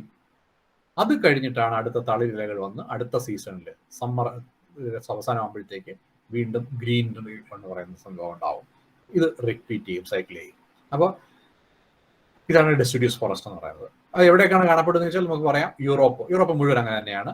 ഈസ്റ്റ് ഏഷ്യ നമ്മൾ കണ്ടല്ലോ, ജപ്പാന്റെ ഭാഗങ്ങൾ, ആ ഈസ്റ്റ് ഏഷ്യ. നോർത്ത് അമേരിക്ക എന്ന് പറയുമ്പോൾ കാനഡ വരും, US-ന്റെ പ്രധാനപ്പെട്ട ഭാഗങ്ങളെല്ലാം വരും. പിന്നെ some parts of South America, ഓർമ്മയുണ്ടല്ലോ, some parts of South America എന്ന് പറയുന്നത് ഇവിടെയാണ്. ഇതാണ് സൗത്ത് അമേരിക്ക, ഇതിന്റെ കുറച്ച് പ്രദേശങ്ങൾ. ഈ പ്രദേശം എന്ന് പറയുന്നത് ഇതാണ് നോർത്ത് അമേരിക്ക, ഇത് കാനഡ പ്രദേശങ്ങൾ, ഇതൊക്കെയാണ് കാനഡ പ്രദേശങ്ങൾ. അവിടെ എല്ലാം ഈ ക്ലൈമറ്റ് ആണ് കടപ്പെടുന്നത്. കാനഡയുടെ കൂടുതൽ പ്രദേശവും ബോറിയൽ ഫോറസ്റ്റ് ആണ്, പക്ഷെ കാനഡ പ്രദേശങ്ങൾ കാണാം. ഇതാണ് യൂറോപ്പ് എന്ന് പറഞ്ഞത്. യൂറോപ്പിന്റെ പ്രദേശങ്ങളെല്ലാം തന്നെ ഇതാണ്. ഗ്രേറ്റ് ബ്രിട്ടന്റെ ഭാഗങ്ങളാണ് ഇതൊക്കെ. അവിടെയൊക്കെ നമുക്ക് ഇത്തരം ഫോറസ്റ്റുകൾ കാണാമെന്നാണ് ഇപ്പോൾ പറയുന്നത്. ഓക്കെ, ഇനി എങ്ങനെയുള്ള പ്ലാന്റ്സ് ആണ് അവിടെ കാണുക? ആൻജിയോസ്പേംസ് ആണെന്ന് പറഞ്ഞു, പക്ഷെ ഓർത്തിരിക്കണം, മേപ്പിൾ, ഓക്ക് തുടങ്ങിയ ട്രീസ് ആണ് അവിടെ കാണുക. നമുക്ക് പരിചയമുള്ള ട്രീസ് അല്ല കൂടുതലും, കാരണം ടെമ്പറേറ്റ് ക്ലൈമറ്റിൽ കാണപ്പെടുന്നതാണ്. പക്ഷെ അവ പലതും വളരെ പേരുകേട്ട തടികളാണ്. കാരണം പലപ്പോഴും ഈ ടെമ്പറേറ്റ് ക്ലൈമറ്റിന്റെ വേരിയേഷൻ കൊണ്ട് സെക്കൻഡറി മെറ്റബോളൈറ്റ്സ് ഒരുപാട് ഡെപ്പോസിറ്റ് ചെയ്യാറുണ്ട്. ഓയിലി അല്ലെങ്കിൽ വാക്സി ആയിട്ടുള്ള അപ്പിയറൻസ് കിട്ടാറുണ്ട്. പല തടികൾക്കും സ്മെല്ലുണ്ട്. ചന്ദനത്തിന്റെ ഒന്നും വരില്ല, എങ്കിലും തടി നമുക്ക് ആ സ്മെല്ല് കൊണ്ട് ഐഡന്റിഫൈ ചെയ്യാൻ പറ്റത്ത വിധത്തിലുള്ള യുണീക്ക് ആയിട്ടുള്ള സ്മെല്ലുണ്ട്. പിന്നെ പല കാവ്യങ്ങളിലും ഒക്കെ ഈ വൃക്ഷങ്ങളെ പറ്റി നിരവധി വർണ്ണനകളൊക്കെ വന്നിട്ടുണ്ട് എന്നുള്ളത് കൊണ്ട് ഈ മരങ്ങളൊക്കെ നമ്മൾ കേട്ടിട്ടുണ്ട് പേരുകൾ. മേപ്പിൾ, ഓക്ക് തുടങ്ങിയവയൊക്കെയാണ് പ്രധാനപ്പെട്ട ട്രീസ് എന്ന് പറയുന്നത്. They are typically found in 3 middle latitude regions with temperate climates characterized by a winter season and a year-round precipitation. അതാണ് പ്രധാനപ്പെട്ട വേറൊരു കാര്യം. ഈ eastern north America, western Eurasia and north eastern Asia എന്നിവിടങ്ങളിൽ winter season ഉണ്ട്. Temperate ക്ലൈമറ്റിൻ്റെതായ winter season ഉണ്ട്, പക്ഷെ precipitation ഉണ്ട്. മഞ്ഞുവീഴ്ച അല്ലെങ്കിൽ മഴ. മഴയേക്കാൾ കൂടുതൽ മഞ്ഞുവീഴ്ചയാണ് അല്ലെ. ഇപ്പൊ നമുക്ക് കേൾക്കുന്നുണ്ട്. ഇപ്പൊ നോർത്ത് നോക്കുക, നിങ്ങൾ ജസ്റ്റ് ന്യൂസ് ഒക്കെ നോക്കുക. മലയാളം ചാനലുകൾ അത്ര വിപുലമായിട്ട് വരുന്നില്ല എന്നുണ്ടെങ്കിലും നിങ്ങൾ മറ്റ് ഓൺലൈൻ മീഡിയ ഒക്കെ നോക്കിക്കഴിഞ്ഞാൽ നിങ്ങൾക്ക് മനസ്സിലാവും, യൂറോപ്പിൽ വൻ പ്രളയമാണ് നടന്നുകൊണ്ടിരിക്കുന്നത് അല്ലെ. നമ്മൾ പറഞ്ഞ സ്വിറ്റ്സർലൻഡ്, നെതർലൻഡ്, ജർമ്മനിയിലൊക്കെ വൻ പ്രളയം ആണ് സംഭവിച്ചുകൊണ്ടിരിക്കുന്നത്. ടെമ്പറേറ്റ് ക്ലൈമറ്റ് ആണ്. ഇതേ സാഹചര്യം തന്നെയാണ് ഇപ്പോൾ ചൈനയിലും ഉള്ളത്. ചൈനയിലൊക്കെ ടെമ്പറേറ്റ് നോർത്തേൺ റീജിയൻസിലുള്ള ഡാമുകളിലൊക്കെ വൻ തോതിൽ വെള്ളം നിറയുകയും പ്രളയം സംഭവിച്ചുകൊണ്ടിരിക്കുകയും ചെയ്യുന്നു. അതിന്റെ ഒരു ഭാഗമായിട്ട് നമ്മുടെ നോർത്ത് ഇന്ത്യയിലും ഇതേ പ്രതിഭാസം വന്നുകൊണ്ടിരിക്കുന്നു. അപ്പോൾ ആ ഒരു പ്രദേശം മുഴുവൻ, ആ ഒരു ബെൽറ്റ് മുഴുവൻ ഇപ്പോൾ മൺസൂൺ എന്ന് പറയാൻ പറ്റുന്നില്ലെങ്കിലും റെയിനി സീസണാണ്, പ്രളയത്തിന്റെ പിടിയിലാണ് എന്ന് നമുക്ക് പറയാം. അപ്പോൾ ഈ പ്രദേശങ്ങളിലൊക്കെ മഴ ഉണ്ടാവും, പ്രസിപ്പിറ്റേഷൻ ഉണ്ടാവും. മഴയായിട്ടോ മഞ്ഞായിട്ടോ പ്രസിപ്പിറ്റേഷൻ ഉണ്ടാവും. നമ്മൾ പറഞ്ഞ പ്രദേശങ്ങൾ ഓർത്ത് നോക്കുക. North America, western Eurasia and northern Asia. ഇവയുടെ പ്രധാനപ്പെട്ട സ്വഭാവം എന്താണ്? ഇയർ റൗണ്ട് പ്രസിപ്പിറ്റേഷൻ ആണ്. അതായത് അവിടെ വെള്ളത്തിന് ക്ഷാമമില്ല, എന്നാൽ വിന്റർ ഉണ്ട്. അത് വിന്റർ സിവിയർ ആയതുകൊണ്ട് അവിടെയും ടെമ്പറേറ്റ് ക്ലൈമറ്റ് ആണ് കാണപ്പെടുന്നത്. അപ്പോൾ ഈ ടെമ്പറേറ്റ് ഡെസിഡ്യൂസ് ഫോറസ്റ്റ് ആണ് നമ്മുടെ സങ്കല്പങ്ങളിലുള്ള മനോഹരമായ ഫോറസ്റ്റുകളുടെ ചിത്രം എന്ന് പറയുന്നത്. കാരണം ആ വിന്ററിന്റെ തുടക്കത്തിലേക്ക് എത്തുമ്പോഴത്തേക്ക്, ഓട്ടം സീസൺ ഒക്കെ ആകുമ്പോഴത്തേക്ക് അല്ലെ, ഓട്ടത്തെ പറ്റി എത്രയോ നമ്മൾ കേട്ടിട്ടുണ്ട്. ഓട്ടത്തിൽ എത്തുമ്പോഴത്തേക്ക് ഇലകൾ മുഴുവൻ മഞ്ഞ നിറമായി മാറും. ആ ഒരു പ്രദേശം മുഴുവൻ മഞ്ഞ ഇലകൾ വീണ് കിടക്കും. അത് കഴിയുമ്പോഴാണ് ഇലകൾ മുഴുവൻ കൊഴിഞ്ഞിട്ട് മരങ്ങൾ മാത്രമായിട്ട് നിൽക്കുന്നത്. പിന്നെയാണ് മഞ്ഞ് വീണ് തുടങ്ങിയാൽ പ്രദേശം മുഴുവൻ മഞ്ഞ് വീഴും. മരത്തിന്റെ കൊമ്പുകളിലെല്ലാം മഞ്ഞ് നിറഞ്ഞ് നിൽക്കുന്ന പിക്ചേഴ്സ് നമ്മൾ കണ്ടിട്ടുണ്ട്. അപ്പോൾ ടെമ്പറേറ്റ് ഡെസിഡ്യൂസ് ഫോറസ്റ്റ്, ഈ കളർഫുൾ ആയിട്ടുള്ള ലീവ്സ് തന്നെയാണ് ഈ കാണുന്നത്. അപ്പോൾ ടെമ്പറേറ്റ് ഡെസിഡ്യൂസ് ഫോറസ്റ്റിന്റെ പിക്ചർ എന്ന് പറയുന്നത് ഇങ്ങനെയാണ് നമ്മൾ കാണുക. അടുത്ത അപ്പുറത്തെ വശത്ത്, നേരെ ഓപ്പോസിറ്റ് വശത്ത്, അതായത് നമ്മൾ പറയുന്നത് 50 ഡിഗ്രി നോർത്ത് എന്ന് പറഞ്ഞു. 50 ഡിഗ്രി നോർത്തിലേക്ക് എത്തുമ്പോൾ നമ്മൾ കാണുന്നത് ടെമ്പറേറ്റ് കോണിഫറസ് ഫോറസ്റ്റ് ആണ്. ടെമ്പറേറ്റ് കോണിഫറസ് ഫോറസ്റ്റിന്റെ പ്രത്യേകത അവ എവർഗ്രീൻ ഫോറസ്റ്റ് ആണ് എന്നുള്ളതാണ്. കാരണം ഈ ടെമ്പറേച്ചർ വേരിയേഷൻ മൂലം ഇല കൊഴിയുന്ന സ്വഭാവം ഈ കോണിഫറുകൾ കാണിക്കുന്നില്ല. കാരണം നമുക്കറിയാം, പൈനസിന്റെ കാര്യമൊക്കെ ആലോചിച്ച് നോക്കുക, അവ ഇല കുഴിയുന്നില്ല. പക്ഷേ അതിൻ്റെ ഗ്രോത്ത് വളരെ സ്ലോ ആണ്. പലപ്പോഴും അതിൻ്റെ ഇലകൾ കൊഴിഞ്ഞു പോകുന്നില്ല എന്നുണ്ടെങ്കിലും അവയ്ക്ക് പലതിനും ഇലകളില്ല എന്നുള്ളതാണ് യാഥാർത്ഥ്യം. നീഡിൽസ് ആണ് കാണപ്പെടുക, അല്ലെ?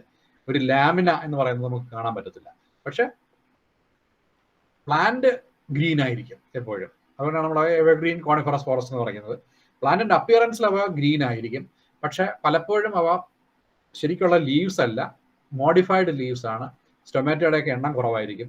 ഒരു സീറോഫൈറ്റിക് അഡാപ്റ്റേഷൻസ് പലതും ഉള്ളതാണ്. നമുക്കറിയാം, പൈനസ് ആയാലും ഓറക്കേരി ആയാലും നമുക്കറിയാവുന്ന പ്ലാന്റ്സ് ആണ്. അപ്പോൾ അവ എവർഗ്രീൻ കോണിഫറസ് ഫോറസ്റ്റ് എന്നറിയപ്പെടുന്നു. നീഡിൽ ലീവ്ഡ് എവർഗ്രീൻ ട്രീസ് ആണ് കാണുന്നത്, സച്ച് ആസ് പൈൻ. പൈൻ എന്ന് വെച്ചാൽ പൈനസ് ആണ്. ഫിർ എന്ന് പറയുന്നത് കോണിഫറസിൽ തന്നെ പെട്ട ഒരു പ്ലാന്റ് തന്നെയാണ്. Then evergreen forests are typically found in regions with moderate climate. പറയാം, boreal forest sub arctic regions, അതായത് വീണ്ടും ധ്രുവപ്രദേശങ്ങളിലേക്ക് പോകുമ്പോൾ നമ്മൾ കണ്ടല്ലോ, അതാണ് ബോറിയൽ ഫോറസ്റ്റ് പറയുന്നത്. ബോറിയൽ ഫോറസ്റ്റിലും ചില കോണിഫറസ് ട്രീസ് കാണപ്പെടുന്നുണ്ട് എന്നുള്ളതാണ് നമ്മളിവിടെ സൂചിപ്പിച്ചത്. Then coniferous trees often have an advantage over broad leaf trees in harsh environment. അതാണ് പ്രധാനമായിട്ട് പറഞ്ഞത്. അതുകൊണ്ടാണ് ട്രോപ്പിക്കൽ ക്ലൈമറ്റിനോട് ചേർന്നുള്ള പ്രദേശങ്ങൾ ബ്രോഡ് ലീവ് ട്രീസ് അല്ലെങ്കിൽ ആൻജിയോസ്പേംസും അതിൻ്റെ എതിർവശത്ത് ഈ ടെമ്പറേറ്റ് ഫോറസ്റ്റും കാണാനുള്ള കാരണം ഇത് തന്നെയാണ്. ഇതിനൊരു അഡാപ്റ്റേഷൻ ഉണ്ട്, അല്ലെങ്കിൽ coniferous trees have an advantage over angiosperms. There leaves R typically harder ആലോചിച്ച് നോക്കുക. ഓറക്കേരിയയുടെ ലീഫ് ആലോചിച്ചു. ഓറക്കേരിയ നമുക്ക് അറിയാമല്ലോ, ക്രിസ്മസ് ട്രീ എന്നൊക്കെ നമ്മൾ പറയുന്ന പ്ലാന്റ് ആണ്. ഒറ്റ തടിയായിട്ട് വളർന്നു പോവുകയും രണ്ട് വശങ്ങളിലേക്കും ബ്രാഞ്ച് ഇങ്ങനെ തൂങ്ങി കിടക്കുകയും ചെയ്യുന്ന ചെടി നിങ്ങൾക്ക് കണ്ടിട്ടുണ്ടാവും. ഓറക്കേരിയ ഡിഫറൻറ്റ് സ്പീഷീസ് നമുക്ക് അവൈലബിൾ ആണ്. മങ്കീസ് പസിൽ എന്നൊക്കെ പറയും. അതിന്റെ ലീഫൊക്കെ പിടിച്ചു നോക്കിയാൽ നല്ല കട്ടിയുള്ളതാണ്, അല്ലെ? അഗാത്തിസ് ആയാലും ഏത് കോണിഫർ എടുത്ത് നോക്കുക, അതിനകത്തെല്ലാം നമുക്ക് ഇത്തരം കട്ടിയുള്ള ലീവ്സ് ഒക്കെ കാണാൻ പറ്റും. പിന്നെ വളരെ സ്ലോ ഗ്രോത്ത് ആണ്, അതുകൊണ്ട് തന്നെ ലോങ് ലിവിങ് ആണ്. വളരെ ഉയരത്തിൽ വളർന്നു പോകും. സെക്വയൊക്കെ നമുക്കറിയാം, വളരെ ഉയരത്തിൽ വളരും. പക്ഷെ അവയുടെ ഗ്രോത്ത് വളരെ വളരെ സ്ലോ ആണ്. കാരണം ഈ ടെമ്പറേറ്റ് ക്ലൈമറ്റിൽ ഗ്രോത്ത് പ്രിവെന്റ് ചെയ്യപ്പെടുന്നതുകൊണ്ടാണ്, അല്ലെങ്കിൽ സീസ് ചെയ്യപ്പെടുന്നതുകൊണ്ടാണ് നമുക്ക് ഈ സ്ലോ ഗ്രോത്ത് കാണാൻ പറ്റുന്നത്. അപ്പോൾ ടെമ്പറേറ്റ് കോണിഫറസ് ഫോറസ്റ്റ് എന്ന് പറയുന്നത് ഇത്തരം കോണിഫറസ് ട്രീസ്, ജിംനോസ്പെർമ്സിൽപ്പെട്ട കോണിഫേഴ്സ് കൂടുതലായിട്ട് കാണപ്പെടുന്ന പ്രദേശങ്ങളാണ്. അപ്പോൾ ബെസ്റ്റ് എക്സാമ്പിൾ ആയിട്ട് നമുക്ക് ഈ പിക്ചർ കാണാം, അല്ലെ? This is the appearance of A coniferous forest. ആ ഇലകളൊക്കെ ആ സെക്കൻഡറി തിക്കനിങ് ഉണ്ട്. തിക്കനിങ്ങിന് ശേഷം ബാർക്കൊക്കെ പൊഴിഞ്ഞു പോയി ഒരു എക്സ്പോസ്ഡ് ആയിട്ട് നിൽക്കുന്നത് പോലെ കാണാം. അതിന്റെ ഷേപ്പ് നോക്കിയാൽ ഇതായിരിക്കും. സ്തൂപികാഗ്ര വൃക്ഷങ്ങൾ എന്നൊക്കെ നമ്മൾ മലയാളത്തിൽ പറയും. കുറച്ചൊരു ഡ്രൈ സീസണൊക്കെ എത്തുമ്പോഴത്തേക്ക് ഇതുപോലെ ആവും. എന്നാലും അവ ഇല പൊഴിയുന്നില്ല എന്നുള്ളത് കൊണ്ട് ഒരു ഗ്രീനിഷ് അപ്പിയറൻസ് നമുക്ക് കാണാൻ പറ്റും. നേരത്തെ ടെമ്പറേറ്റ് ഫോറസ്റ്റ് ഡെസിഡിയസ് ഫോറസ്റ്റ് കണ്ടതുപോലെ മഞ്ഞ നിറമൊന്നും ഒരിക്കലും വരത്തില്ല, എപ്പോഴും ഗ്രീൻ ആയിരിക്കും. ഇത് പൈനസിന്റെ കോണാണ്, അല്ലെ? നമുക്കറിയാം, ഇതാണ് പൈനസ് എന്ന് പറയുന്നത്. ഇതാണ് ഓറക്കേരിയ എന്ന് പറയുന്ന പ്ലാന്റ്. അപ്പോൾ ഈ ഒരു അപ്പിയറൻസ്, മഞ്ഞ് നിറഞ്ഞു വീണാലും തറയിലെല്ലാം മഞ്ഞ് നിറഞ്ഞു കിടക്കുകയാണ്, എങ്കിലും പ്ലാന്റ്സ് ഗ്രീൻ ആയിട്ട് തന്നെ നിൽക്കുന്നു. So this is the evergreen coniferous forest. അടുത്തായിട്ട് വരുന്നത് മിക്സ്ഡ് കോണിഫറസ് ഫോറസ്റ്റ് ആണ്. Temperate broad leaved and mixed coniferous forest. അതായത് കുറേയേറെ ട്രോപ്പിക്കൽ അല്ലെങ്കിൽ ബ്രോഡ് ലീവ്ഡ് ആയിട്ടുള്ള ഡെസിഡിയസ് പ്ലാന്റ്സും കാണും, എന്നാൽ അതോടൊപ്പം തന്നെ കോണിഫറസ് ഫോറസ്റ്റും വളരുന്ന ഒരു വലിയ ഏരിയ ഉണ്ട്. ഇത് രണ്ടും കൂടെ മിക്സ് ചെയ്യുന്ന ഏരിയ. അപ്പോൾ കോണിഫേഴ്സും ബ്രോഡ് ലീവ്ഡ് ട്രീസും ഒരുമിച്ച് കാണപ്പെടും എന്നുള്ളതാണ്. എവിടെയൊക്കെയാണ് കാണപ്പെടുന്നത് വെച്ചാൽ നമുക്ക് പറയാം, നോർത്ത് അമേരിക്ക, യൂറേഷ്യ തുടങ്ങിയ പ്രദേശങ്ങളാണ് കാണപ്പെടുന്നത്.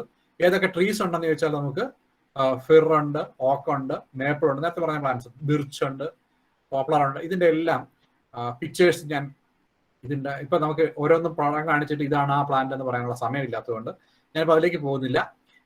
ഇതിന്റെ വീഡിയോ ഞാൻ ഷെയർ ചെയ്യുന്ന സമയത്ത് ഈ പ്ലാന്റ്സിന്റെ എല്ലാം കൂടെ പേരും അപ്പിയറൻസും ഒറ്റ ഫോട്ടോയിൽ കണ്ടാൽ മനസ്സിലാകത്തില്ല. അതിന്റെ ഒരു വീഡിയോ ആയിട്ട് ഞാൻ ഷെയർ ചെയ്യുന്നുണ്ട്. അപ്പോൾ നിങ്ങൾ ആ വീഡിയോ കാണുമ്പോൾ അതിനകത്ത് വളരെ ക്ലിയർ ആയിട്ട് ഇതിന്റെ ഓരോന്നിന്റെയും സയന്റിഫിക് നെയിമും കോമൺ നെയിമും അപ്പിയറൻസ് എന്താണ് പ്ലാന്റ് എന്നുള്ളത് മനസ്സിലാകാത്ത വിധത്തിലുള്ള വീഡിയോ ഞാൻ അറ്റാച്ച് ചെയ്യുന്നുണ്ട്. അപ്പോൾ നിങ്ങൾ അത് കാണുക. പോപ്പുലർ അതുപോലെ പൈനസും ഒക്കെ വരുന്നുണ്ട്. പിന്നെ ഇത് എല്ലാം ലാർജ് ട്രീസ് ആണ്. ഒരു എന്താ പറയുക, ഷോർട്ട് ട്രീസ് എന്ന് പറയാവുന്നവയാണ് പ്രൂണസ്, മഗ്നോലിയ എന്ന് വെച്ചാൽ നമ്മുടെ മഗ്നോലിയസ് ഫാമിലി, ചമ്പകത്തിന്റെ ഒക്കെ ഫാമിലി വരുന്നതാണ്. മഗ്നോലിയയുടെ ചില സ്പീഷീസിലൂടെ കാണപ്പെടുന്നുണ്ട്. പ്രൂണസ് എന്ന് പറയുന്നത് എന്താണ്, നമ്മുടെ റോസേസിയ ഫാമിലി വരുന്നതാണ്. അതായത് ആൽമണ്ട് ഇല്ല, ആൽമണ്ട് ഒക്കെ വരുന്ന ഗ്രൂപ്പാണ്, പ്രൂണസിന്റെ സ്പീഷീസ് ആണ് അതൊക്കെ. അപ്പൊ അത്തരം ട്രീസ്, പ്രൂണസിന്റെ സ്പീഷീസ് അതെല്ലാം വലിയ ലാർജ് ട്രീസ് അല്ല, ഒരു ഷോർട്ട് ട്രീസ് ആണ്. റോഡോഡെൻഡ്രോൺ എന്ന് പറയുന്നത് നമ്മുടെ ഈ ബോട്ടിൽ ബ്രഷ് പ്ലാന്റ് പോലെ ഇരിക്കുന്ന പേരയുടെ വർഗത്തിൽപ്പെട്ട ഒരു ചെടിയാണ്. അത് ഒരു ടെമ്പറേറ്റ് പ്ലാന്റ് ആണ്. അപ്പോൾ ഇതെല്ലാം തന്നെ ഷോർട്ട് ട്രീസ് ആണ്. അപ്പോൾ ലാർജ് ട്രീസിനോടൊപ്പം തന്നെ ഇത്തരം സ്പീഷീസുകൾ നമുക്ക് കാണാൻ പറ്റും. അതുപോലെ സൗത്ത് അമേരിക്കയിലേക്ക് പോയി കഴിഞ്ഞാൽ അവിടെ കോണിഫേഴ്സും ഓക്ക് പ്ലാന്റ്സും പ്രിഡോമിനേറ്റ് ചെയ്യുന്നു. ഓസ്ട്രേലിയ ഒരു യുണീക്ക് ആയിട്ടുള്ള എൻവയോൺമെന്റ് ആണ്. ഓസ്ട്രേലിയ ഒരു പ്രദേശം ഉണ്ടെന്ന് പറഞ്ഞല്ലോ, നമ്മുടെ ഓസ്ട്രേലിയയുടെ തെക്കൻ പ്രദേശം എന്ന് പറയുന്നത് ടെമ്പറേറ്റ് ഫോറസ്റ്റ് ആണ്. പക്ഷെ അവിടെ ടിപ്പിക്കലി എന്താണ്, യൂക്കാലിപ്റ്റസ് മാത്രമേ കാണപ്പെടുന്നു. യൂക്കാലിപ്റ്റസ് ഈ കൂട്ടത്തിൽ വരുന്ന ഒരു ബ്രോഡ് ലീവ്ഡ് പ്ലാന്റ് ആണ്. യൂക്കാലിപ്റ്റസ് മാത്രമേ ഓസ്ട്രേലിയയിൽ കാണപ്പെടുന്നുള്ളൂ. അതാണ് യൂക്കാലിപ്റ്റസിന്റെ പ്രത്യേകത. എന്നാൽ ഓസ്ട്രേലിയയുടെ പ്രത്യേകത. എന്നാൽ ന്യൂസിലൻഡിലേക്ക് വരുമ്പോൾ യൂക്കാലിപ്റ്റസ് വളരെ കുറവാണ് എന്ന് നമുക്ക് കാണാൻ പറ്റും. അതുപോലെ hardwood evergreen trees which are widely spaced and are found in the Mediterranean region of are olive, cork, oak തുടങ്ങിയവയൊക്കെയാണ്. ഇപ്പോൾ ഒലീവ് ട്രീ എന്ന് പറയുന്നത് ഈ പ്രദേശങ്ങളിലെ ഒരു പ്രധാനപ്പെട്ട ക്രോപ്പാണ് എന്നുള്ളത് ഓർത്തിരിക്കുക. ഉദാഹരണത്തിന് നമ്മുടെ ഈവൻ ആഫ്രിക്കയിൽ പോലും മൊറോക്കോ തുടങ്ങിയ പ്രദേശങ്ങളിൽ, സ്പെയിൻ തുടങ്ങിയ പ്രദേശങ്ങൾ, ആ പ്രദേശങ്ങളിൽ കോമൺ ആയിട്ട് യൂസ് ചെയ്യുന്ന ഓയിൽ എന്ന് പറയുന്നത്, അല്ലെങ്കിൽ നമ്മുടെ ഏഷ്യൻ കൺട്രീസിൽ, ഏഷ്യയുടെ തന്നെ നോർത്തേൺ റീജിയനിലേക്ക് വരുന്ന സമയത്ത് അവിടെ എല്ലാം വ്യാപകമായിട്ട് ഉപയോഗിക്കുന്നത് ഒലീവ് ആണ്, ഒലീവ് ഓയിലാണ്. ഒലീവ് എന്ന് പറയുന്നത് ഒരു ഷോർട്ട് ട്രീ ആണ്, വലിയ ട്രീ അല്ല ഒലീവ് എന്ന് പറയുന്നത്. അപ്പോൾ ഇതെല്ലാം തന്നെ ഇത്തരം ക്ലൈമറ്റിൽപ്പെട്ട ട്രീസ് ആണ് എന്ന് നമുക്ക് മനസ്സിലാക്കാം. അപ്പോൾ ഇതൊരു എക്സാമ്പിളായിട്ട് നമുക്ക് പറയാം. ഒരു മിക്സ്ഡ് ഫോറസ്റ്റ് ആണ്. കുറേ ഇല പൊഴിയുന്ന കാടുകളുണ്ട്, അതോടൊപ്പം തന്നെ എവർഗ്രീൻ ആയിട്ട് കാണപ്പെടുന്ന കോണിഫറസ് ഫോറസ്റ്റും ഉണ്ട്. So this is an example for a mixed temperate forest comprising both the broad-leaved plants and also the broad-leaved means deciduous plants and also the gymnosperms, the conifers. അടുത്ത കാറ്റഗറി എന്ന് പറയുന്നത്, നാലാമത്തെ category എന്ന് പറയുന്നത് നമ്മൾ പറഞ്ഞു water ബോഡീസിന് അടുത്തായിട്ട് കാണപ്പെടുന്ന വളരെ ചെറിയ പാച്ചസ് ആയിട്ട് കാണപ്പെടുന്ന റീജിയനാണ് ടെമ്പറേറ്റ് റെയിൻ ഫോറസ്റ്റ്. നമ്മൾ ട്രോപ്പിക്കൽ റെയിൻ ഫോറസ്റ്റ് വളരെ കോമൺ ആണ് ട്രോപ്പിക്കൽ റീജിയനിൽ. പക്ഷെ ഈ ടെമ്പറേറ്റ് ക്ലൈമറ്റിൽ റെയിൻ ഫോറസ്റ്റിനുള്ള സാധ്യത വളരെ വളരെ വിരളമാണ്. എന്നാൽ ഈ റെയിൻ ഫോറസ്റ്റ് കാണപ്പെടുന്നുണ്ട്. റെയിൻ ഫോറസ്റ്റ് എന്ന് വെച്ചാൽ അവയ്ക്ക് ഒരു മിനിമം പ്രസിപ്പിറ്റേഷൻ, മഴ ആവശ്യമുണ്ട്, അല്ലെങ്കിൽ വെള്ളത്തിന്റെ അവൈലബിലിറ്റി വേണം. അങ്ങനെയുള്ള പ്രദേശങ്ങളിൽ മാത്രം വളരെ നാരോ പാച്ചസ് ആയിട്ട് ഈ പ്രദേശങ്ങൾക്ക് ചുറ്റും കാണപ്പെടുന്നതാണ് ടെമ്പറേറ്റ് റെയിൻ ഫോറസ്റ്റ് എന്ന് പറയുന്നത്. ഈ പറഞ്ഞാല് വെറ്റസ്റ്റ് എന്ന് പറയുന്നത് നമ്മൾ ഈ പറഞ്ഞ 4 കാറ്റഗറിയിൽ ഏറ്റവും വെറ്റസ്റ്റ് ആയിട്ടുള്ള ഫോറസ്റ്റ് ടൈപ്പാണ് ടെമ്പറേറ്റ് ഫോറസ്റ്റ്. എവിടെ കാണുന്നത് വെച്ചാൽ വെറ്റ് കോസ്റ്റൽ ഏരിയാസിൽ മാത്രമേ കാണപ്പെടുള്ളൂ. കോസ്റ്റ് എന്ന് ഉദ്ദേശിക്കുന്നത് സമുദ്രതീരം എന്ന് ഉദ്ദേശിക്കേണ്ട, വലിയ വാട്ടർ ബോഡീസിന്റെ തീരങ്ങളിൽ എന്ന് കരുതിയാൽ മതി. ആ വെറ്റ് കോസ്റ്റൽ റീജിയൻസിൽ എല്ലാം നമുക്ക് ഈ ടെമ്പറേറ്റ് റെയിൻ ഫോറസ്റ്റ് കാണാം. ട്രീസ് സ്വാഭാവികമായിട്ട് റെയിൻ ഫോറസ്റ്റിന്റെ പോലെ എവർഗ്രീൻ ആയിരിക്കും. അപ്പോൾ കോണിഫേഴ്സ് ആയിരിക്കണം എന്നില്ല, ബ്രോഡ് ലീവ്ഡ് പ്ലാന്റ്സ് തന്നെ ആയിരിക്കും, എവർഗ്രീൻ ആയിരിക്കും. പിന്നെ നമ്മൾ എവർഗ്രീൻ ഫോറസ്റ്റിന്റെ കാര്യം പറഞ്ഞു. അത്തരം ട്രീസിന്റെ മുകളിൽ മുഴുവൻ നിരവധി മോസുകളെന്ന് വെച്ചാൽ ബ്രയോഫൈറ്റ്സ്, അത്തരം എപ്പിഫൈറ്റിക് പ്ലാന്റ്സ് ഒരുപാട് ഉണ്ടാകുമെന്ന് പറഞ്ഞു. ആ ടിപ്പിക്കൽ ആയിട്ടുള്ള ഒരു റെയിൻ ഫോറസ്റ്റിന്റെ സ്വഭാവം എല്ലാം കാണിച്ചുകൊണ്ട് ആ തടി നിറയെ ഇത്തരം പ്ലാന്റ്സ് നിറഞ്ഞ് നിൽക്കുന്ന ട്രീസ് ഒക്കെ, തിക് മോസും അണ്ടർബ്രഷ് എന്ന് വെച്ചാൽ ഈ സ്റ്റോറീഡ് കണ്ടീഷൻ. നമ്മൾ ട്രോപ്പിക്കൽ ഫോറസ്റ്റ് പറഞ്ഞു പല സ്റ്റോറീസ് കാണാം, മണ്ണിനോട് ചേർന്ന ഒരു സ്റ്റോറി കാണാം, അവിടെ ഹെർബ്സ് ഒക്കെ ഉണ്ടാവും എന്നുള്ളത്. ടെമ്പറേറ്റ് ഫോറസ്റ്റിൽ ഒന്നും നമ്മൾ ഇതുവരെ അത്തരം ഗ്രൗണ്ട് ലെവൽ പ്ലാന്റ്സ് കണ്ടിട്ടില്ല. ഒന്നിൽ സ്മോൾ ട്രീസ് അല്ലെങ്കിൽ ലാർജ് ട്രീസ് നമ്മൾ കാണുന്നുള്ളൂ. കാരണം ടെമ്പറേറ്റ് ക്ലൈമറ്റ് ഇത്തരം പ്ലാന്റ്സ് ഹെർബ്സിന് പറ്റിയ ക്ലൈമറ്റ് അല്ല എന്നുള്ളത് കൊണ്ടാണ്. പക്ഷെ ഈ ടെമ്പറേറ്റ് റെയിൻ ഫോറസ്റ്റിൽ നമുക്ക് ഈ ഇത്തരം അണ്ടർ ഷ്രബ്സ് അല്ലെങ്കിൽ എന്താണ് പറയുക, അണ്ടർബ്രഷ് എന്ന് പറയാവുന്ന തരത്തിലുള്ള പ്ലാന്റ്സ്, ഹെർബ്സ് കാണാൻ പറ്റും. പക്ഷെ ഇത് വളരെ റെയറാണ് എന്നുള്ളതാണ്. കാരണം തീരപ്രദേശത്ത് മാത്രമേ കാണപ്പെടുന്നുള്ളൂ എന്നുള്ളതാണ്. പ്രൊട്ടക്റ്റഡ് ഏരിയ എന്ന് പറയുന്നത് വളരെ കുറവാണ്. മാത്രമല്ല ഏറ്റവും കൂടുതലും യൂട്ടിലൈസ് ചെയ്യപ്പെട്ട കാര്യം ഈ പ്രദേശങ്ങളെല്ലാം തന്നെ, ഈ ടെമ്പറേറ്റ് റീജിയൻസ് എല്ലാം തന്നെ തിക്ലി പോപ്പുലേറ്റഡ് ആയിരുന്നു. ഒരുപക്ഷെ വ്യാവസായിക വിപ്ലവം എന്ന് പറയുന്ന സംഭവം നടന്നത് ആ പ്രദേശങ്ങളിലാണ്. അപ്പോൾ അവിടുത്തെ ആവശ്യങ്ങൾക്ക് വേണ്ടി ഏറ്റവും കൂടുതൽ യൂട്ടിലൈസ് ചെയ്യപ്പെട്ടത് അല്ലെങ്കിൽ എക്സ്പ്ലോയിറ്റ് ചെയ്യപ്പെട്ട റീജിയൻസ് ആണ് ഈ ഫോറസ്റ്റ് ഏരിയാസ് എന്നുള്ളത് കൊണ്ട് വളരെയേറെ ടെമ്പറേറ്റ് റെയിൻ ഫോറസ്റ്റുകൾ നശിച്ചുപോയി. ഇപ്പൊ നമ്മൾ പറയുന്നത് എന്താണ്, ന്യൂസിലാൻഡ്, ചിലി തുടങ്ങിയ റീജിയൻസിലൊക്കെ മാത്രമേ ഇത് അവശേഷിക്കുന്നുള്ളൂ എന്നുള്ളതാണ് യാഥാർത്ഥ്യം. ഗ്രേറ്റ് ബ്രിട്ടന്റെ പ്രദേശങ്ങളിലും ഓസ്ട്രേലിയയുടെ പ്രദേശങ്ങളിലും ഒക്കെ നമുക്ക് ഈ ടെമ്പറേറ്റ് റെയിൻ ഫോറസ്റ്റ് കാണാൻ പറ്റും. ഇതിന്റെ കാര്യം പറയുമ്പോൾ ടെമ്പറേറ്റ് റെയിൻ ഫോറസ്റ്റിലേക്ക് വരുമ്പോൾ നമുക്ക് ക്ലൈമറ്റിനെ പറ്റിയും മഴയെ പറ്റിയും കുറച്ച് പോയിന്റ്സ് അധികമായിട്ട് പറയാം. സാധാരണഗതിയിൽ ഇത്തരം പ്രദേശങ്ങളിൽ ആനുവൽ പ്രസിപ്പിറ്റേഷൻ പറയുന്നത് ഒരു 140 സെന്റിമീറ്റർ മുകളിൽ വരും. ഓർക്കണം, നമ്മുടെ ട്രോപ്പിക്കൽ റെയിൻ ഫോറസ്റ്റിൽ 200 മുതൽ 300 വരെയാണ് നമ്മൾ പറഞ്ഞത്. അതിന്റെ അടുത്തെങ്ങും എത്തുന്നില്ല, പക്ഷെ ഒരു 140 സെന്റിമീറ്ററിന് മുകളിൽ കാണും ആനുവൽ റെയിൻഫോൾ. ആനുവൽ ടെമ്പറേച്ചർ എന്ന് പറയുന്നത് നമ്മൾ നേരത്തെ ഉള്ള റീജിയൻസ് എല്ലാം പറഞ്ഞതാണ് ബിലോ 0 എന്നുള്ളതാണ്. പക്ഷേ ഇവിടെ നമുക്ക് 4 to 12 ഡിഗ്രി ആണ് ആവറേജ് ടെമ്പറേച്ചർ ആയിട്ട് നമുക്ക് പറയാവുന്നത്. അതുപോലെ റെയിൻഫോൾ ഉണ്ട് എന്ന് നമ്മൾ പറഞ്ഞെങ്കിലും നിരവധി ഫാക്ടേഴ്സ്, ഈ ത്രൂ ഔട്ട് ദ ഇയർ ആണോ, ഏതൊക്കെ സമയങ്ങളിൽ കാണപ്പെടുന്നു, അതുപോലെ ടെമ്പറേച്ചർ ഏത് സമയത്ത് ആവറേജ് ആണ് നമ്മൾ 4 to 12 എന്ന് പറയുന്നത്, പക്ഷെ അതിന്റെ എക്സ്ട്രീംസ് ഏതൊക്കെ സമയത്ത് എത്ര സമയം എക്സ്റ്റെൻഡ് ചെയ്യുന്നു, ഫോഗ് ഉണ്ടോ, പ്രസിപ്പിറ്റേഷൻ എന്ന് പറയുന്നത് മുഴുവൻ മഴയാണോ അതോ മഞ്ഞ് പെയ്യുന്നത് ഉൾപ്പെടുന്നുണ്ടോ തുടങ്ങിയ കാര്യങ്ങളെല്ലാം വ്യത്യാസമാണെന്നുള്ളത് കൊണ്ട് ഈ ഫോറസ്റ്റ് ടൈപ്പിന്റെ ഡെഫിനിഷൻ തന്നെ പല സ്ഥലങ്ങളിൽ പലതരത്തിലാണ്. ഉദാഹരണത്തിന് ഓസ്ട്രേലിയ ഡിഫൈൻ ചെയ്യുന്നത് അതിന്റെ ഇക്കോളജിക്കൽ സ്ട്രക്ചർ വെച്ചാണ്. ഈ ഇത്തരം ക്ലൈമാറ്റിക് കണ്ടീഷൻസ് ഉള്ളത് പ്രദേശങ്ങളൊക്കെ റെയിൻ ഫോറസ്റ്റ് ആണ് എന്ന് പറയുന്നെങ്കിൽ മറ്റു പല പ്രദേശങ്ങളിൽ നമ്മൾ സാധാരണ ഇതുപോലെ വെജിറ്റേഷൻ അനുസരിച്ചാണ് ചെയ്യാറുള്ളത്. ഈ ക്ലൈമറ്റിന്റെ ക്ലാസിഫിക്കേഷൻ വിശദമായിട്ട് നമുക്ക് പഠിക്കാനില്ലാത്തതുകൊണ്ട് ഞാൻ അതിലേക്ക് പോകുന്നില്ല. പക്ഷേ എല്ലാ ഫോറസ്റ്റ് ടൈപ്പുകളും കണ്ടതിന് ശേഷം അല്ലെങ്കിൽ എല്ലാ ഇക്കോസിസ്റ്റംസും കണ്ടതിന് ശേഷം ഹാബിറ്റാറ്റ് എന്ന കോൺസെപ്റ്റിലേക്ക് പോകുന്നതിന് മുമ്പ് ഇതിന്റെ ക്ലാസിഫിക്കേഷൻ ജനറൽ ആയിട്ട് ഞാനൊന്ന് പറഞ്ഞുതരാം ലളിതമായിട്ട്. പിന്നെ ക്ലോസ്ഡ് കനോപ്പി എന്ന് പറയുന്നത് അത് നമ്മൾ പറഞ്ഞു റെയിൻ ഫോറസ്റ്റിന്റെ ഒരു പ്രധാനപ്പെട്ട സ്വഭാവമാണ് ആ ഏരിയ മുഴുവൻ ആ ട്രീസിന്റെ കനോപ്പി കൊണ്ട് കവർ ചെയ്തിരിക്കും എന്നുള്ളതാണ്. പക്ഷെ ഒരു ട്രോപ്പിക്കൽ റെയിൻ ഫോറസ്റ്റ് കാണുന്നത്ര കവേർഡ് ആയിട്ടുള്ള റീജിയൻസ് അല്ല ഇവിടെ കാണാൻ പറ്റുക. ഒരു 70% കവറിങ് മാത്രമേ കാണപ്പെടുത്തുള്ളൂ. അതുപോലെ തന്നെ ഈ റീജനറേഷന് വേണ്ടിയിട്ട് സീഡ് ജെർമിനേറ്റ് ചെയ്യാൻ വേണ്ടിയിട്ട് ഈ കനോപ്പി ഓപ്പൺ ആവണം എന്നൊക്കെയുള്ള ചില പ്രതിഭാസങ്ങൾ നമ്മൾ റെയിൻ ഫോറസ്റ്റിന്റെ കാര്യത്തിൽ പറഞ്ഞിരുന്നു. ഇവിടെയും അത്തരം ചില സ്വഭാവങ്ങളൊക്കെ കാണിക്കുന്നുണ്ട്. അതുകൊണ്ട് തന്നെ ആ ഓപ്പണിംഗ് ഉള്ള സ്ഥലങ്ങളിൽ കൂടുതൽ സ്പ്രൗട്ടിങ് വരുന്ന ഫിനോമിനൊക്കെ ഇത്തരം ഫോറസ്റ്റുകളിലും ഒബ്സർവ് ചെയ്യപ്പെട്ടിട്ടുണ്ട്. ഇതൊക്കെ വെച്ചിട്ടാണ് അവർ നമ്മൾ പേരിട്ടത് റെയിൻ ഫോറസ്റ്റ് എന്ന്. റെയിൻ ഫോറസ്റ്റിന്റെ ഒരുപാട് സ്വഭാവങ്ങൾ ആ പ്രദേശങ്ങൾ കാണിക്കുന്നുണ്ട്. എന്തുകൊണ്ടെന്ന് ചോദിച്ചാൽ ടെമ്പറേറ്റ് ക്ലൈമറ്റ് ആണെങ്കിലും വെറ്റ് ആയതുകൊണ്ട്. നമ്മൾ പറഞ്ഞു വെറ്റ് ആൻഡ് ഹോട്ട് ആണ് ട്രോപ്പിക്കൽ റെയിൻ ഫോറസ്റ്റിന്റെ സ്വഭാവമെങ്കിൽ ഇവിടെ നമ്മൾ ഹോട്ട് എന്ന വാക്ക് ഉപയോഗിക്കുന്നില്ല. It is wetter among the other temperate forests. വീണ്ടും നമുക്കതിന്റെ ടെമ്പറേറ്റ് ഫോറസ്റ്റിന്റെ ഡിസ്ട്രിബ്യൂഷൻ നോക്കിക്കഴിഞ്ഞാൽ ഇതൊരു ഡിസ്ട്രിബ്യൂഷൻ ഈ സ്ലൈഡിന് അത്ര വലിയ പ്രാധാന്യങ്ങൾ കൊടുക്കണമെന്നില്ല. പക്ഷെ ഞാൻ ഇതിന്റെ ഒരു വീഡിയോ ഷെയർ ചെയ്യാമെന്ന് പറഞ്ഞല്ലോ. ഇതിനോടൊപ്പം ഇതിന്റെ വീഡിയോ ഷെയർ ചെയ്യുമ്പോൾ ഒരു കുറച്ച് വീഡിയോ ക്ലിപ്പുകൾ ഞാൻ ഉൾപ്പെടുത്തിയിട്ടുണ്ട്. അത് മനസ്സിലാക്കാൻ ഇത് ഉപകരിക്കും. വളരെ പ്രാധാന്യം കൊടുക്കേണ്ടതില്ല. ഇത്തരം ക്വസ്റ്റ്യൻസ് പരീക്ഷ അനുസരിച്ച് വരാറില്ല. എങ്കിലും നമുക്ക് ആ ഒരു ഡിസ്ട്രിബ്യൂഷൻ ഈ എർത്തിനെ പറ്റിയുള്ള ഒരു ധാരണ ഉണ്ടെങ്കിൽ നമുക്ക് ഈ ഡിസ്ക്രിപ്ഷൻ കുറച്ച് മനസ്സിലാവും. ഇല്ലെന്നുണ്ടെങ്കിൽ കുറച്ച് പ്രയാസമായിട്ട് തോന്നും. അങ്ങനെയാണെങ്കിൽ വിട്ട് കളഞ്ഞേക്കാം, വിഷമിക്കേണ്ട കാര്യമില്ല. എന്തായാലും ടെമ്പറേറ്റ് ഫോറസ്റ്റ് ഈ എർത്തിന്റെ പ്രധാനപ്പെട്ട ഒരു ഭാഗം കവർ ചെയ്യുന്നുണ്ടെന്ന് നമ്മൾ പറഞ്ഞു. ടെമ്പറേറ്റ് റെയിൻ ഫോറസ്റ്റ് എന്ന് പറയുന്നത് വളരെ ചുരുങ്ങിയ സ്ഥലങ്ങളിലേ ഉള്ളൂ. ഈ ടെമ്പറേറ്റ് റെയിൻ ഫോറസ്റ്റ് എന്ന് പറയുന്നത് എവിടെയൊക്കെ കാണുമെന്ന് ചോദിച്ചാൽ അതാണ് ഞാൻ പറയുന്നത്. അത്തരം ചോദ്യം എവിടെയൊക്കെ ഈ ടെമ്പറേറ്റ് റെയിൻ ഫോറസ്റ്റ് കാണുന്നതെന്ന് ചുരുങ്ങി ചോദിക്കില്ല. എങ്കിലും മനസ്സിലാക്കാമെങ്കിൽ ഓർത്തിരിക്കുക. ഒന്ന്, പസഫിക് ടെമ്പറേറ്റ് റെയിൻ ഫോറസ്റ്റ് എവിടെയാണ് കാണപ്പെടുന്നത്? വെസ്റ്റേൺ നോർത്ത് അമേരിക്കയിൽ, south eastern Alaska to central California. ഇത് ഞാൻ ആ വീഡിയോയിൽ വളരെ വ്യക്തമായിട്ട് പറയുന്നുണ്ട്, നിങ്ങളത് നോക്കിക്കൊള്ളാം. അതുപോലെ the Valdivian Magellanic temperate rain forest in south western South America, അല്ലെങ്കിൽ അത് സദേൺ ചിലിയുടെ ഭാഗമാണ് വരിക, അഡ്ജസന്റ് ടു അർജന്റീന. ഞാൻ പറഞ്ഞല്ലോ ഏതാ സദേൺ സൗത്ത് അമേരിക്കയുടെ ഭാഗമാണ്. അതായത് ബ്രസീലും ആമസോണും ഒക്കെ ട്രോപ്പിക്കലാണ്. അതിന്റെ അങ്ങേയറ്റത്ത് വരുന്ന മുനമ്പ് അവിടെ അർജന്റീന ചിലി ആണ് ആ പ്രദേശങ്ങൾ കാണപ്പെടുന്നത്.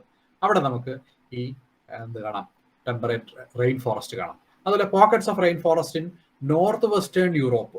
നോർത്ത് വെസ്റ്റേൺ യൂറോപ്പ് എന്ന് പറയുമ്പോൾ ഓർക്കണം ഇംഗ്ലണ്ടിന്റെ പ്രദേശം, നോർവേ, സദേൺ നോർവേ ഒക്കെയാണ് വരുന്നത് എന്നുള്ളത് ഓർക്കുക. അതുപോലെ തന്നെ temperate rain forest of south eastern Australia.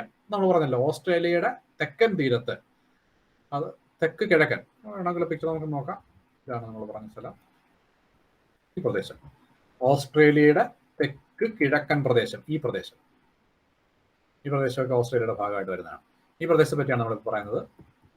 പറഞ്ഞത് യുക്കാലിപ്റ്റസ് ആണ് അത്തരം പ്രദേശങ്ങളിലുള്ളത്. ഇത് ആ തീരപ്രദേശം യുക്കാലിപ്റ്റസ് കാണപ്പെടുന്ന മെയിൻ ലാൻഡ് അല്ലെങ്കിൽ ഹൈ ആൾട്ടിറ്റ്യൂഡ് റീജിയൻസ് എന്ന താഴേക്ക് വന്ന് ആ സമുദ്രത്തിന്റെ തീരപ്രദേശത്ത് കാണപ്പെടുന്നതാണ് ഈ rain forest.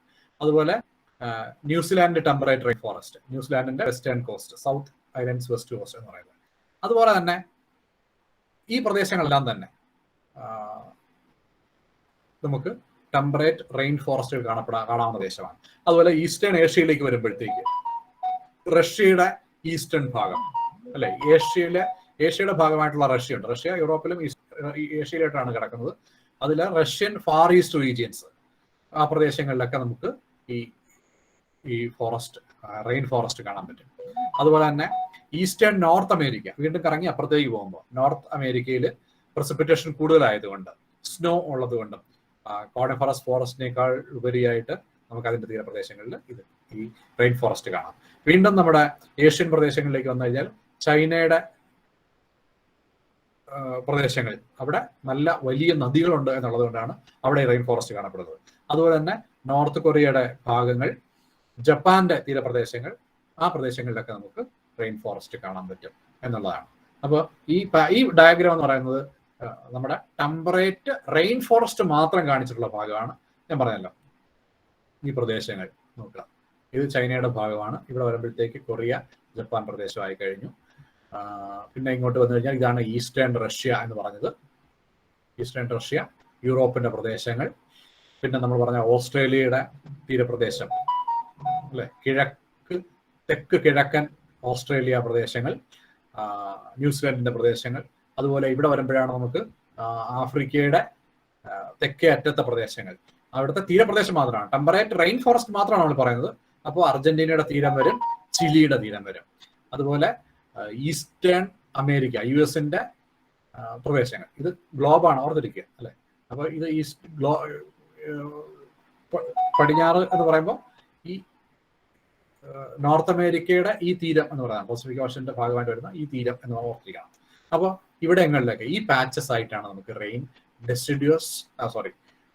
Temperate rain forest നമുക്ക് കാണാൻ സാധിക്കുന്നത്. So that's for the day. നമ്മൾ ടെമ്പറേറ്റ് ഫോറസ്റ്റിനെ പറ്റി നമ്മൾ വിശദമായിട്ട് കണ്ടു കഴിഞ്ഞു. അടുത്ത ക്ലാസ്സിൽ നമ്മൾ അടുത്ത റെയിൻ ഫോറസ്റ്റ് ടൈപ്പിലേക്ക് പോകും, which is the boreal forests. Okay, thank you. Thank you, sir. Thank you, sir. Thank you, sir.